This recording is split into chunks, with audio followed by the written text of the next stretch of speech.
Hello everyone, हम करेंगे पाठ 1 नमक का दारोगा। पाठ के पहले भाग में हमने जाना था कि मुंशी वंशीधर जो एक गरीब परिवार से हैं, नमक विभाग में दारोगा के पद पर हैं। उनकी छवि एक ईमानदार अफसर के रूप में है।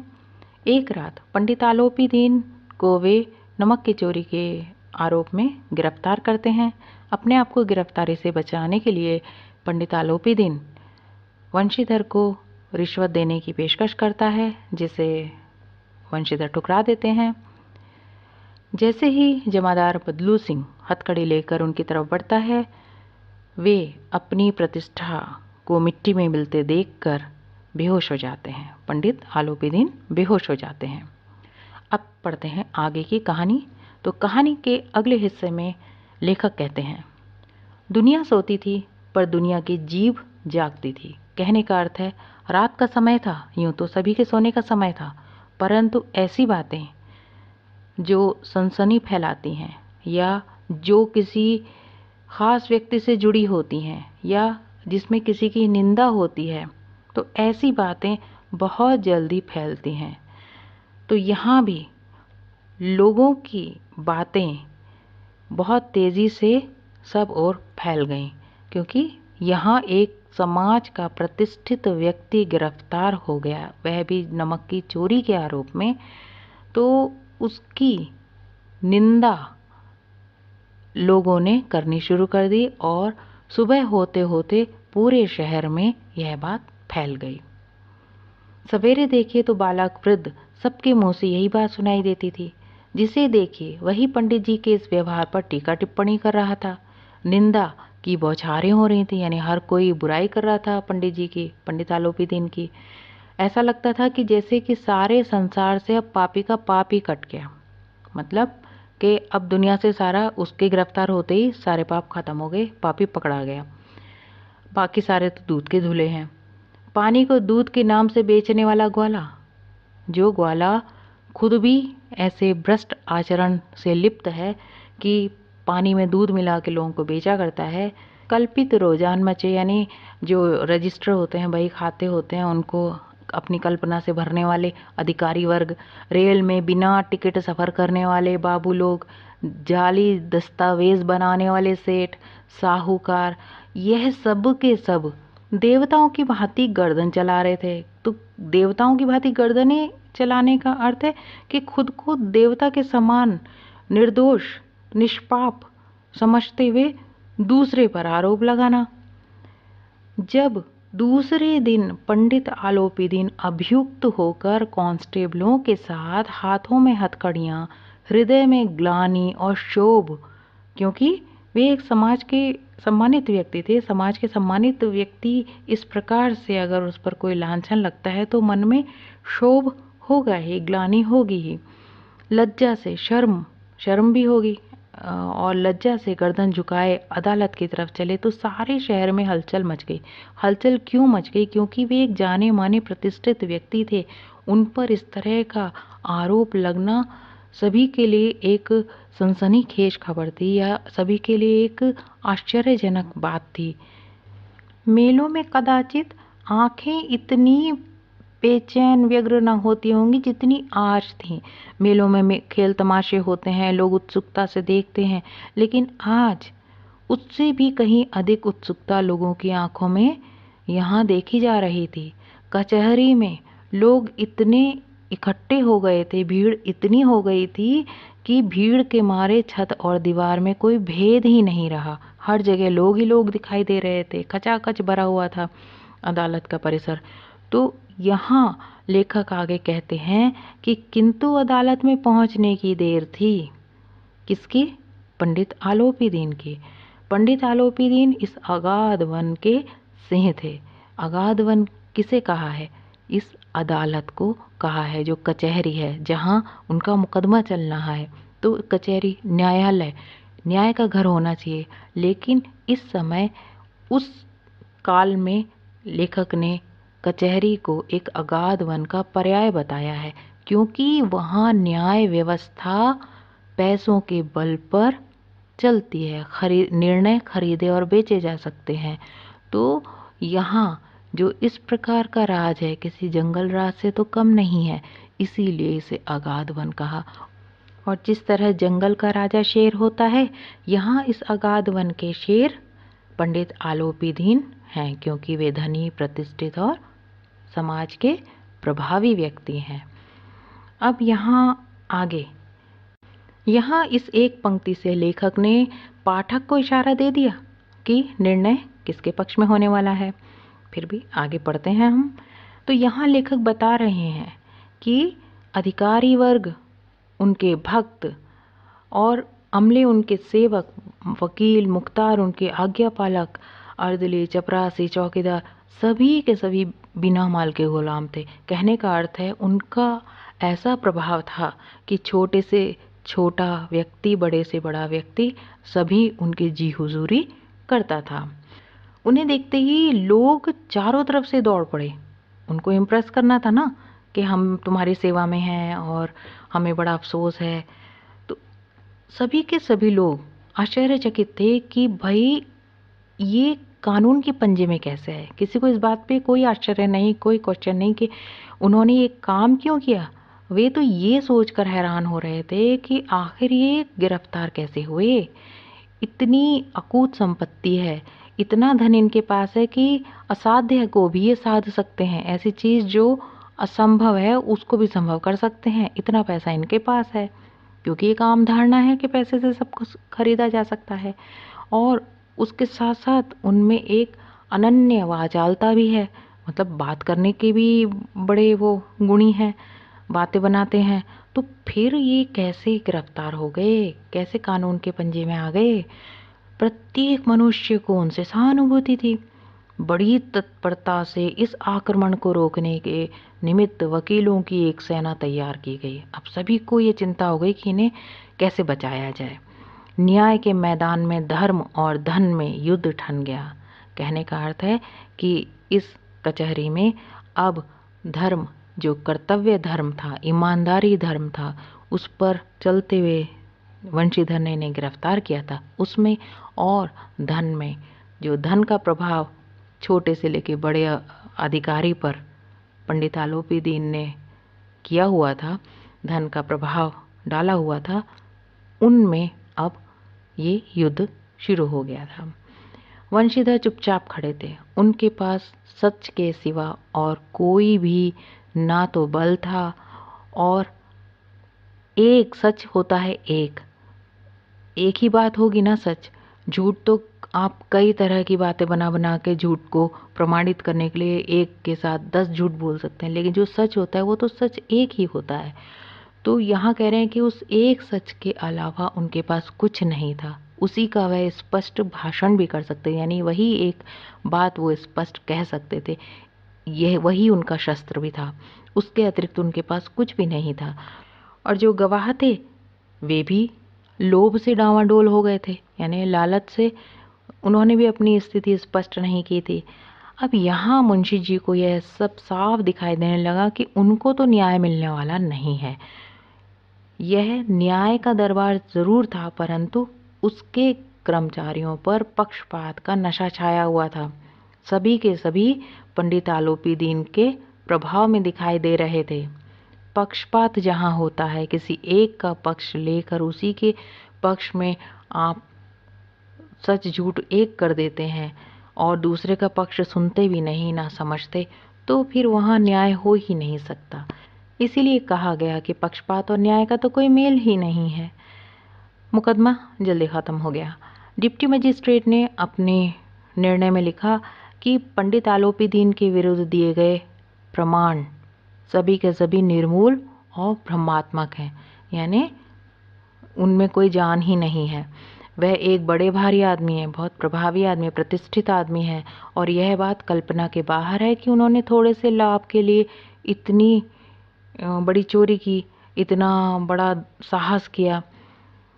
यद्यपि नमक के दारोगा मुंशी वंशीधर का अधिक दोष नहीं है, लेकिन यह बड़े खेद की बात है कि उसकी उद्दंडता और विचारहीनता के कारण एक भला मानुस किसको कहा है? पंडित आलोपीदीन को, उसको कष्ट झेलना पड़ा। हम प्रसन्न हैं कि वह अपने काम से सजग और सचेत रहता है, किंतु नमक से मुकदमे की बड़ी हुई नमक हलाली ने उसके विवेक और बुद्धि को भ्रष्ट कर दिया। भविष्य में उसे होशियार रहना चाहिए। अब सारा इल्ज़ाम जो है वो उसके ऊपर आ गया, वंशीधर के ऊपर, कि उसे ही होशियार रहना चाहिए और इस तरह से एक प्रतिष्ठित आदमी पर उंगली नहीं उठानी चाहिए। उसे, ठीक है, अपनी नौकरी का, अपने पद का गुरूर है, तो उसे ध्यान से अपना काम करना चाहिए। वकीलों ने जब यह फैसला सुना तो उछल पड़े। पंडित आलोपीदीन मुस्कुराते हुए बाहर निकले। उनके जो रिश्तेदार हैं, स्वजन बांधवों ने रुपयों की लूट की, रुपए लुटाए। उदारता का सागर उमड़ पड़ा, क्योंकि हर कोई उनके सामने चापलूसी कर रहा था, पंडित आलोपीदीन के सामने खुशी दिखाकर इस तरह से। उसकी लहरों ने अदालत की नींव तक हिला दी। मतलब इतनी खुशी वहाँ पर जाहिर की जाने लगी। जब वंशीधर बाहर निकले तो चारों तरफ से लोग उनके ऊपर व्यंग्य बाण करने लगे, अर्थात उन पर व्यंग कसने लगे, और चपरासियों ने झुक झुक कर सलाम किए। किंतु इस समय एक एक कटु वाक्य, एक एक संकेत उनकी गर्वाग्नि को प्रज्वलित कर रहा था। मतलब वे लोग भी उन पर कटाक्ष करने से बाज नहीं आ रहे थे। कदाचित इस मुकदमे में सफल होकर वह इस तरह अकड़ते हुए ना चलते। आज उन्हें संसार का यह खेदजनक विचित्र अनुभव हुआ। न्याय और विद्वता, लंबी चौड़ी उपाधियाँ, बड़ी बड़ी दाढ़ियाँ और ढीले ढीले चोंगे एक भी सच्चे आदर के पात्र नहीं हैं। ये वंशीधर के मन में अब विचार आ रहा है आज के मुकदमे के बाद और इसके निर्णय के बाद। ये बड़ी बड़ी दाढ़ियाँ, ढीले ढीले चोंगे, ये एक जज का जो पहनावा और रंग रूप है उसको बताते हुए कहा है कि इन्होंने जो ये डिग्रियां ले रखी हैं और जो न्याय और विद्वता की बात करते हैं, ये सब सच्चे आदर के पात्र नहीं हैं, क्योंकि ये सब पक्षपात करते हैं, जो उसने आज अनुभव किया। वंशीधर ने धन से बैर मोल लिया था। मतलब उसने एक धनी व्यक्ति से पंगा लिया था, तो उसका तो मूल्य चुकाना ही था, उसको उसकी कीमत चुकानी ही थी। हुआ क्या कि एक सप्ताह भी नहीं बीता कि उसकी मुअत्तली का, यानी उसको नौकरी से निकाल देने का नोटिस आ गया। कार्यपरायणता का यह दंड, यानी उसे अपने काम को सही ढंग से करने की यह सज़ा मिली। बेचारे भग्न हृदय, शोक और खेद से व्यथित घर को चले।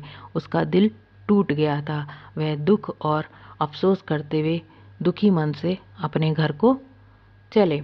बूढ़े मुंशी जी तो पहले ही कुड़बुड़ा रहे थे, उन्हें खबर लग गई थी और वो वैसे ही बुड़बड़ा रहे थे, क्योंकि शुरू से वो इस बात के पक्ष में थे कि रिश्वत लो, और वो तो ईमानदारी से काम करने के पक्ष में ही नहीं थे, क्योंकि गरीबी थी घर पे। और चलते चलते कह रहे थे कि चलते चलते इस लड़के को समझाया था, लेकिन इसने एक नहीं सुनी, इसने उनकी बात नहीं मानी।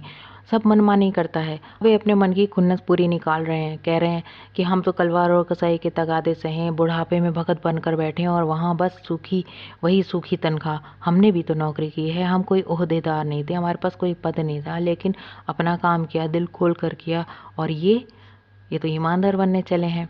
आगे जो कथन वे कहते हैं, वे वंशीधर की ईमानदारी पर व्यंग करते हुए कहते हैं कि घर में चाहे अंधेरा हो, मस्जिद में अवश्य दिया जलाएंगे। कहने का अर्थ है कि अपने अभावों में भी कोई व्यक्ति जन सेवा करने निकल पड़ता है तो इस प्रकार की स्थिति होती है। तो यह उनकी ईमानदारी पर, वंशीधर की ईमानदारी पर एक कटाक्ष है, व्यंग्य है।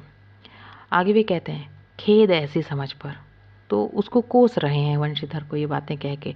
पढ़ना लिखना, यानी जो कुछ पढ़ाई विद्या उसने हासिल की थी, जो डिग्री हासिल की या जो भी उसने पढ़ा लिखा शिक्षा उसे मिली, वह सब अकारत गया, बेकार हो गया। इसके थोड़े ही दिनों बाद जब मुंशी वंशीधर इस दुरावस्था में घर पहुँचे, ये सब इन्होंने बोला, कोसा, और जब ये घटना हो गई, इसके थोड़े दिन बाद जब वंशीधर अपने घर में पहुँचे तो बूढ़े पिताजी ने समाचार सुनकर सिर पीट लिया, यानी अफसोस किया, और कहने लगे कि जी चाहता है तुम्हारा और अपना सिर फोड़ लूँ। बहुत देर तक पछता कर हाथ मलते रहे, क्रोध में कुछ कठोर बातें भी कहीं, और यदि वंशीधर वहाँ से नहीं निकल जाते, टल नहीं जाते वहाँ से, उस जगह से नहीं चले जाते, तो अवश्य ही वह क्रोध विकट रूप धारण करता, यानी उन पर हाथ भी उठ सकता था उनके पिता का। इतना अधिक उनको गुस्सा आ रहा था। वृद्धा माता को भी बहुत दुख हुआ। जगन्नाथ और रामेश्वर यात्रा की कामनाएं मिट्टी में मिल गई। यानी उन्होंने कुछ सोच के रखा था कि अब बेटे की यहाँ नौकरी लगी है, पैसे आएंगे तो वो तीर्थ यात्रा को जाएंगी। अब वो भी आशाएं सारी धूल में मिल गई। पत्नी ने तो कई दिनों तक सीधे मुंह बात नहीं की, तो पत्नी को भी अफसोस था कि देखो नौकरी चली गई और इस तरह का ईमानदारी का चोगा ओढ़े उन्हें क्या मिला। तो इस तरह से सभी की नाराज़गी वंशीधर को झेलनी पड़ी। एक सप्ताह इसी तरह बीत गया। शाम का समय था। बूढ़े मुंशी जी बैठे हुए राम नाम जप रहे थे, उसकी माला जप रहे थे। तो उन्होंने देखा कि उनके दरवाजे पर एक सजा हुआ रथ आकर रुका। उसमें हरे गुलाबी पर्दे थे, एक अच्छे ऊंची नस्ल के बैलों की जोड़ी थी, उनकी गर्दनों में नीले धागे और सींग जो हैं वो पीतल से जड़े हुए थे, और कई नौकर लाठियां कंधों पर रखे हुए साथ में थे। मुंशी अगवानी को दौड़े, यानी उसके स्वागत को दौड़े। अरे कौन आया मेरे दरवाजे पे इस रथ में? देखा तो पंडित आलोपी दीन है। झुककर दंडवत की और लल्लू चप्पू की बातें करने लगे, उनकी खुशामद करने लगे। कहने लगे, हमारा भाग्य उदय हुआ जो आपके चरण इस दरवाजे पर आए। आप तो हमारे पूज्य देवता हैं, आपको कौन सा मुंह दिखाएं? मुंह में तो कालिक लगी हुई है, यानी हमारा तो भाई हम तो आपको मुंह दिखाने लायक ही नहीं है। हमने अपराध किया है, हमारा लड़का अभागा कपूत है, नहीं तो आपसे हम मुंह क्यों छिपाते, क्यों नज़रें बचाते। फिर आगे इतना भी कह देते हैं कि ईश्वर निसंतान चाहे रखे पर ऐसे संतान ना दे। जिसने आप जैसे सम्मानित व्यक्ति का अपमान किया उसे गिरफ्तार किया। आलोपी दीन ने कहा, नहीं भाई साहब ऐसा ना कहिए। मुंशी जी ने चकित होकर कहा, ऐसे संतान को और क्या कहूँ। आलोपी दीन ने वात्सल्यपूर्ण स्वर में कहा, कुल तिलक और पुरुषों की कीर्ति उज्जवल करने वाले संसार में ऐसे कितने धर्मपरायण मनुष्य हैं जो धर्म पर अपना सब कुछ अर्पण कर सकें। वे वंशीधर से कहते हैं कि इसे खुशामद ना समझिए, खुशामद करने के लिए मुझे इतना कष्ट उठाने की जरूरत नहीं थी। उस रात को आपने अपने अधिकार बल से मुझे अपने हिरासत में लिया, मुझे गिरफ्तार किया, लेकिन आज मैं अपनी इच्छा से आपकी हिरासत में हूँ। मैंने हजारों रईस और अमीर देखे हैं, हजारों उच्च पदाधिकारियों से काम पड़ा, लेकिन मुझे आपने हरा दिया है। परास्त किया, हरा दिया, आपने हरा दिया है। मैंने सबको अपना और अपने धन का गुलाम बनाकर छोड़ दिया, लेकिन आपसे मैं हार गया हूँ, और मुझे अब आज्ञा दीजिए कि मैं आपसे कुछ रिक्वेस्ट कर सकूं, कुछ विनय कर सकूं। वंशीधर ने आलोपी दीन को आते देखा तो उठकर सत्कार किया, किंतु स्वाभिमान सहित। समझ गए कि ये महाशय मुझे लज्जित करने और जलाने आए हैं। क्षमा प्रार्थना कर चेष्टा नहीं, वरन उन्हें अपने पिता की यह ठाकुर सुहाती की बात असह्य प्रतीत हुई। कहने का अर्थ है कि उन्होंने पंडित आलोपी दीन से माफ़ी नहीं मांगी, क्योंकि उन्हें अभी भी यही लग रहा है कि उन्होंने जो किया वह सही किया और इसका उन्हें अभिमान भी है। ठाकुर सुहाती का अर्थ होता है ऐसी बातें करना जो बॉस को या स्वामी को या मालिक को अच्छी लगती हैं, सुहाती हैं। तो ऐसी बातें जो स्वामी को प्रिय लगती हैं, ऐसी बातें कौन कर रहा था यहाँ पर? बूढ़ा मुंशी, जो वंशीधर का पिता है।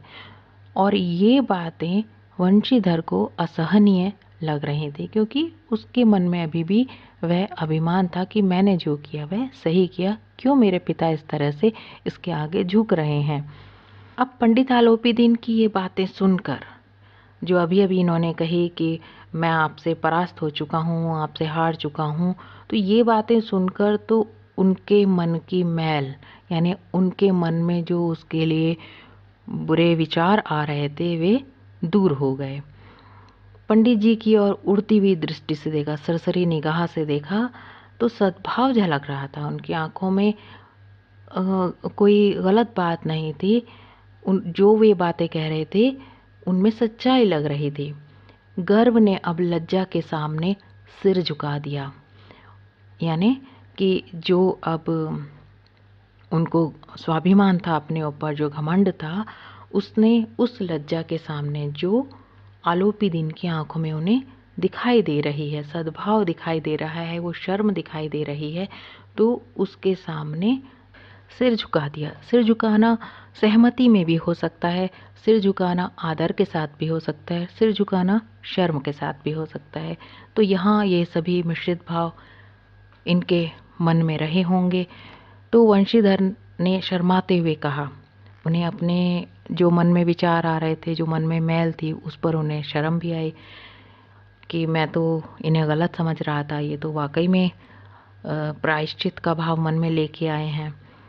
और वे शर्माते हुए बोले कि यह आपकी उदारता है जो ऐसा कहते हैं। मुझसे जो कुछ अविनय हुई उसे क्षमा कीजिए। मैं धर्म की बेड़ी में जकड़ा हुआ था, नहीं तो वैसे मैं आपका दास हूँ। तो इस तरह से उसने अपनी दोनों बातें यहाँ पर रख ली, उनका सम्मान भी किया और अपनी मजबूरी भी बता दी कि भी मैंने जो कुछ किया वह कर्तव्य धर्म के कारण किया।